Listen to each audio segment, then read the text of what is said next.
আজি মই 500 টকা ৰেহাই কৰিলোঁ। কেনেকৈ কৰিলোঁ আহকচোন আপোনালোককো দেখাওঁ। এইখিনি হৈছে বাটাৰ। দেখাত একদম কিনি অনা বাটাৰৰ নিচিনা লাগিছে নহয়নে? আৰু এইখিনি হৈছে ঘি।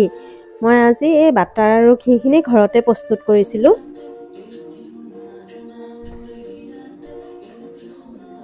ঘৰত যিটো গাখীৰ আমি কিনি আনি খাবলৈ আনো, সেই গাখীৰটোৰ পৰা যিখিনি সৰ ওলাই মই গোটাই গৈছিলোঁ অলপ দিন।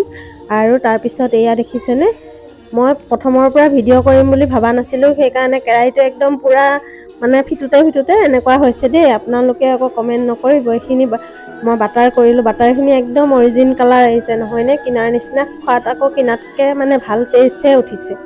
আৰু এইখিনি লৈছোঁ মই এতিয়া ঘি বনাম। গাখীৰৰ যিটো সৰ হয় সেইটো এনেকৈ আপোনালোকে হাতখন ভালকৈ ধুই ল'ব, বা মই হাতখন ধুনীয়াকৈ ধুই লৈছোঁ আৰু হাতেৰে কৰিছোঁ। হাতেৰে ধুনীয়াকৈ এনেকৈ মঠোতে এনেকুৱা ৰূপ লৈছে। তাৰপিছত মই এই পানীখিনি এক্সট্ৰা আৰু ক্ৰীমখিনি এক্সট্ৰা হৈ গৈছে, মই পানীখিনি পেলাই দিছোঁ। ক্ৰীমখিনি কেৰাহীত দিয়াৰ পিছত, যিটো কেৰাহীত মই ফিটিছিলোঁ সেই কেৰাহীটোতে দিছোঁ।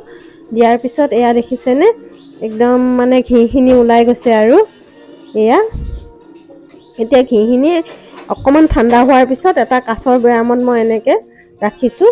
এই বৈয়ামটো আগতে ঘি থাকাই, মই মানে অলপকৈ বনাই থাকোঁ। আপোনালোকৰ যদি ভিডিঅ'টো ভাল লাগিছে লাইক কমেণ্ট শ্বেয়াৰ কৰিব আৰু ঘৰতে এনেদৰে বনাবচোন।